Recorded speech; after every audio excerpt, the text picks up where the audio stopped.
So I'm here with Luc Lafontaine, who runs. I run more studios in Los Angeles, California, and I am a stunt coordinator and a sword master. And there's David Baker from Deadliest Warrior, making faces in the background. David Baker, sword maker extraordinaire. I can't do sword fights without him because he makes all my swords. So you were telling me about your role on Role Models.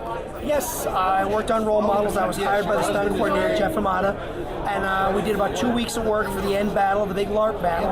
And we had a lot of fun working with all the LARPers. We had a lot of guys out there, like we had almost 100 people.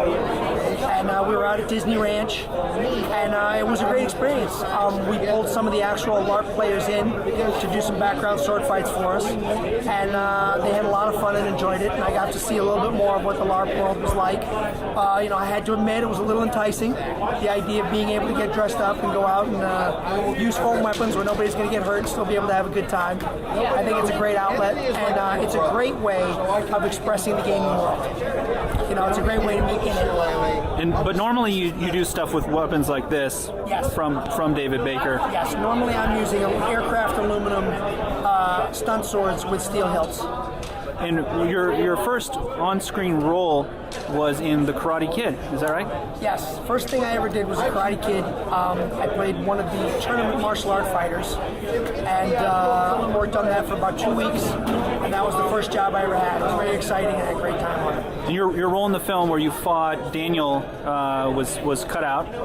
Yeah, I had a background martial arts fight that got cut out of the movie, and I was originally cast as the first martial artist to fight Daniel-san in the tournament. And due to the fact that I was underage and I was 16 while I was filming the film, the social worker came on set and said that I had to have an adult guardian. And unfortunately, I couldn't get one in time before they had to shoot the sequence. So they went with the actor that you see in the film now. I'm still featured in the film standing in between Pat Morita and Elizabeth Shue during the tournament sequence, and in the end climactic battle. But that's pretty much the only place you'll see me still left in the movie that didn't get cut out. But now you've worked on films like Beowulf. Yeah, I've worked on films like Beowulf, Iron Man, The Adventures of Tintin, The Green Hornet, and they've all been great experiences. What do you get out of Combat Con? Combat Con is a lot of fun for me because it's a chance to meet up with a cross-reference of a lot of different really talented people. I get to brush up on my training, meet other teachers that are friends of mine, and other people that I've known in the industry for years. And it's a chance to socialize, train, trade ideas, and to literally just have a good time.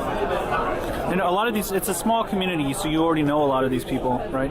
Yeah, it is a small community. I have a lot of friends here. There are a lot of teachers from all around the world. The Martinez Maestros, Jeanette and Ramon, are both here from New York. We have fantastic instructors in rapier and small sword. Bob Sharon is here, who's a phenomenal instructor in Italian longsword. There are a number of other people. There is Kyle Rowling from Australia, who is a fight choreographer and stuntman in Australia. Great guy, super personality.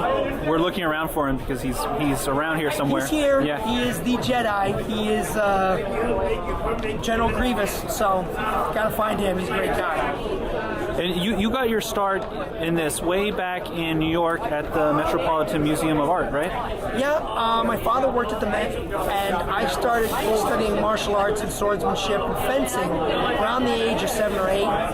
And I had unrestricted access to the Arms and Armor Department at the Metropolitan Museum of Art. So I was able to go through all of the background rooms and be able to handle all the swords and the armor from a very young age, and wound up apprenticing with the Arms and Armor Department from the age of about 12 to about 15. And so I got unrestricted access to a lot of stuff before WMA was popular. I was actually able to handle a lot of the treatises before anyone was. When I was 17, I was actually able to go through the Agrippa Manual and Capoferro. Now, on Deadliest Warrior, you have served as the Ancient Weapons? Yes, I was the Ancient Weapons expert for seasons 2 and 3 of Deadliest Warrior, and I handled all of the on-set sword work.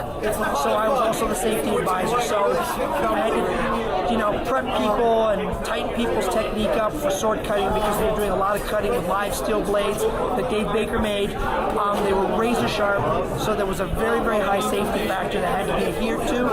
But it was a lot of fun to work on it. Got to work with a lot of really talented people, and it was a good experience. Moving back to the foam weapons, like on role models, I know I'm putting you on the spot here, but do you have any advice to LARPers or to foam fighters about what they could do maybe to make their combats a little bit more realistic? Train. There are a lot of good people around the world, especially in the United States right now, to take lessons from. And you can learn everything under the sun now. If you want to learn gladiatorial combat, you can learn it. If you want to learn the use of medieval weapons, you can learn it. If you want to learn the use of Renaissance weapons, you can learn it. There's so many great instructors, and it'll only enhance your gaming and LARPing experience. The more trained you are, the wider array of sword techniques you have when you go out LARPing. And it could even be something, even though it's odd to think of a whip in a LARP, and that's probably an unrealistic example. Here at Combat Con, there's other weapons that are possible, right? Yes, there are. Anthony DeLonges is here, who's the master of the bullwhip, and he does a phenomenal job. He's been in the industry for over 30 years. He is probably one of the best people in the world at using a bullwhip. And there's no reason that within LARPing, as long as you're safe, you couldn't construct a bullwhip out of safe foam materials. That would be quite a challenge. It'd be a challenge, and hey, it'd be different. You'd be the first one on your block. Maybe David Baker would be up to that challenge. I think he would. I think if you ask him, Dave's willing to try and build that. Well, thanks, Luke. Thank you. I appreciate it. Sure.